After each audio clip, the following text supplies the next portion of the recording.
Sofirn SD09 large.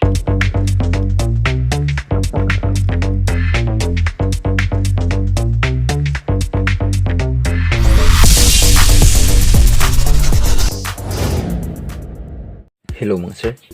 Mag-unbox na naman tayo ng diving flashlight galing sa Sofirn. Yan.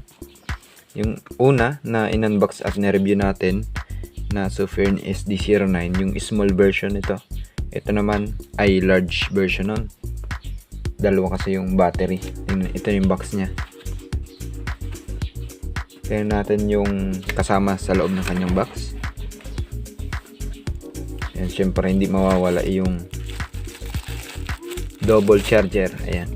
Ang kagandahan dito sa charger na ito mga sir ay type C charging na yan.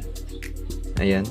At saka design talaga itong charger na ito para dun sa battery ng SD09 natin. Kasi mahaba yung klase niya. Ayan. 21700 yung size ng battery. Ito naman meron din siyang kasamang lanyard. At ito yung diving flashlight, ipang last na natin yan. Ito yung charging cable. Yan, type C. Yan, type C charging cable. Meron din siyang spare o-ring. Reserba niya ay 3 piraso. Siyempre hindi mawawala yung user manual. Ayan, para hindi tayo mga pa sa pag gamit nitong diving flashlight ng Sofirn.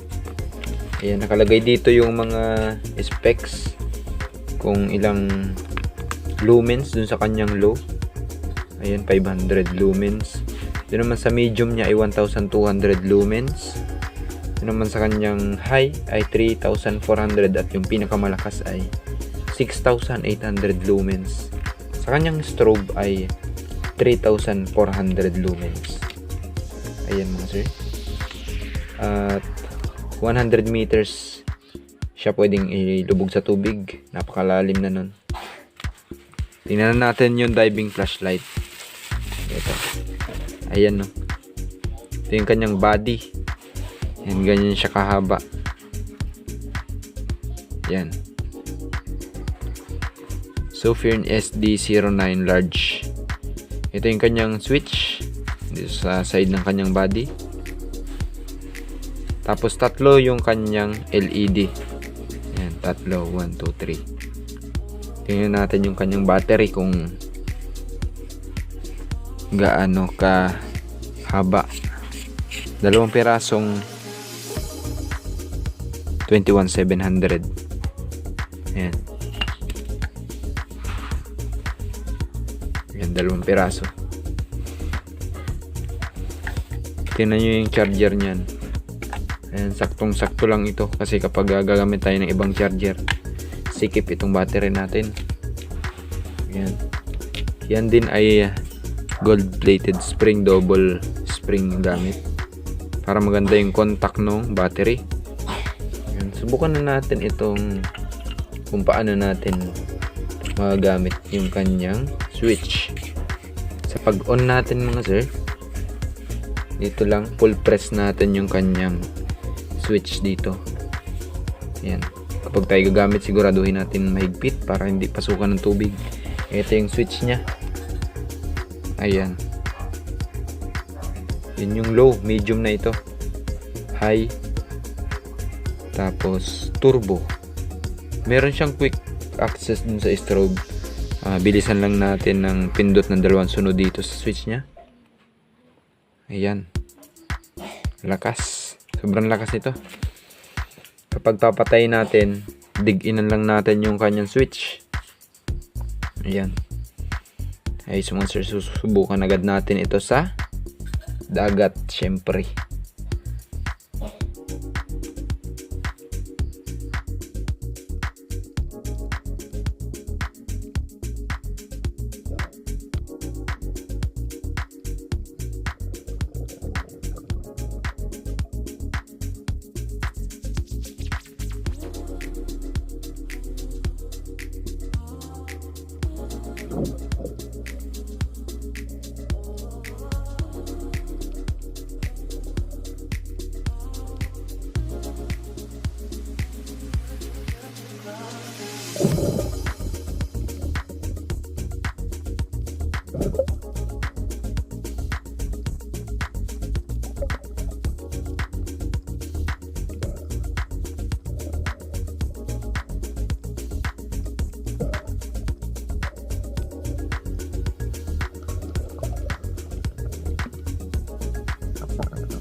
Ayun mga sir, kung nakita nyo at na-amaze kayo sa diving flashlight na ito, napakaganda naman talaga.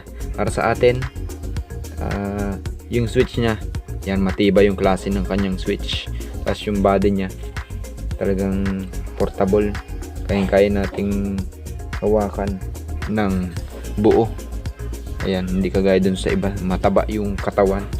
Ito, mas maliit yung kanyang katawan, parang halos konti lang yung nilaki dun sa kanyang battery. At saka yung kanyang tronong ilaw, ayan, hindi siya gaanong sabog, pero maliwanag na maliwanag siya. Low pa lang yan, medium, high, turbo.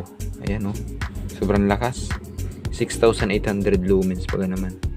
Ayan, kung nagustuhan nyo itong diving flashlight na ito ng Sufirn, pwede nyo i-visit yung link na ipipaste namin sa description ng video na ito. Maraming salamat sa inyong panonood.